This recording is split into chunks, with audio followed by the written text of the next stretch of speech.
Roman religions between inventions and truth. History of mankind has been programmed by God Satan to represent the opening of the portal and the passage forward, associated with Passover on the basis of the principle of truth. God Satan, while manifesting himself through multiple symbolic, paradoxical, or apparently contradictory forms, is bound by an inalienable law, the principle of truth. This principle dictates that any message conveyed must contain the substantial truth. The entity cannot lie, but only veil. The truth is therefore always present, hidden within a code to be deciphered, hidden behind the complex plots of history and language that he himself created. What follows is only a summary. The falsification of history and the time cycle. The official narrative that describes the pagan Romans who later converted to Christianity is false and serves to conceal the true evolution. From the Aramaic Phoenician world to the Greco-Roman one, which materially invented Christianity, Islam, and Judaism. Islam was invented in the year 1325, year 300 calculated retroactively from the 1182nd year, corresponding to 2025. While Judaism was invented in 1671 by Pope Clement X, the year 646, calculated retroactively, starting from the 1182nd year, corresponding to 2025. Human history is based on a cycle of 1182nd years, until 2025, and not on the millennia told before and after Christ. God Satan had to fill this extra time by creating a false story written by his own mediums, including later scholars, to appear truthful in the eyes of experts while leaving the truth principle real. Although the Romans were called polytheists, the invention of Olympus and anthropomorphic deities took place only after the transmission of the solar system, which took place on 182nd year. Before this period, however, there were the Nephilim giants, also called Elohim, endowed with real powers and acting as a bridge between God Satan and humanity. The stories of gods uniting with earthly women, such as Zeus, are symbols of the Nephilim, whose true function was as intermediaries of God Satan, who later created the pantheon to confuse ideas. Before the 182nd year, history tells of the existence of the pontiffs, figures who later became emperors. These pontiffs were actually the Nephilim allies.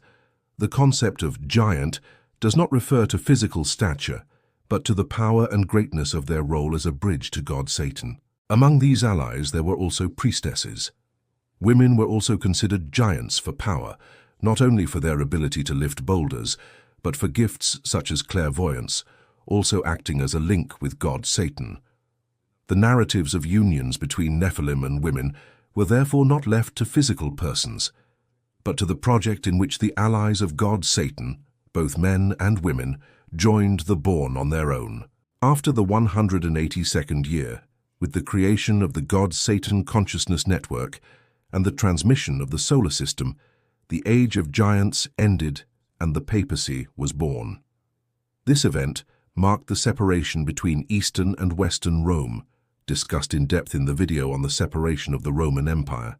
The concept of Mithras, linked to the cult of Sol Invictus from the East.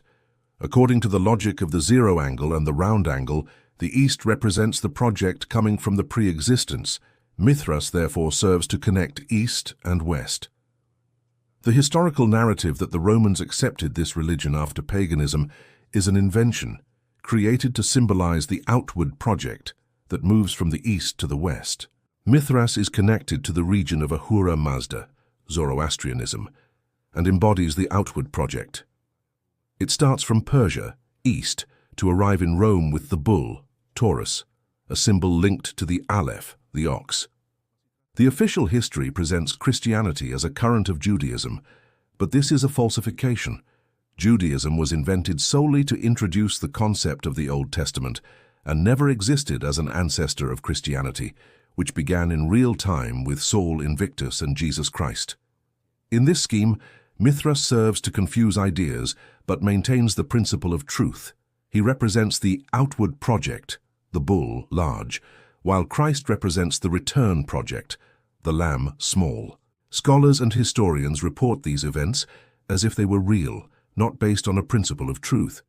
In reality, history was written to fill thousands of non-existent years, following a precise sequence: opening of the portal, passage forward, the age of the giants, before the 182nd year, and finally the birth of Christianity, falsely derived from the biblical Jews who never existed.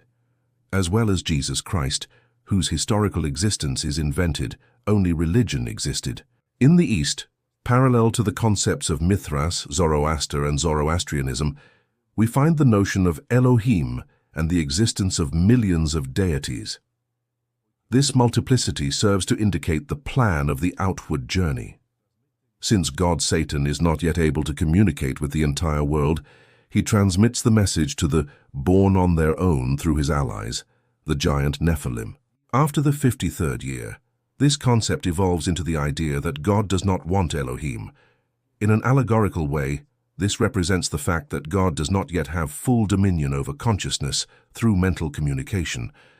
This principle of truth upholds the code of all deities, both Eastern and Western, created to symbolize the outward project. The concept of polytheism and monotheism, and then bring back to this concept. He always represents God Satan with the two functions. 1. First, in the 53rd year, God is behind, so there is polytheism. 2.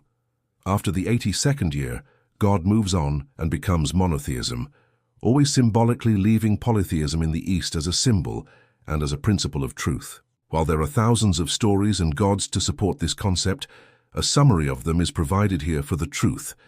The common thread of the story starts from the Phoenicians and Arameans to reach the Greco-Roman world, an in-depth journey in the video or text on the sequence of historical evolution from the Phoenicians to the Greco-Roman world. There are countless invented stories in the world, all connected in a sense to Jesus Christ, to narrate the opening of the portal and the passage forward.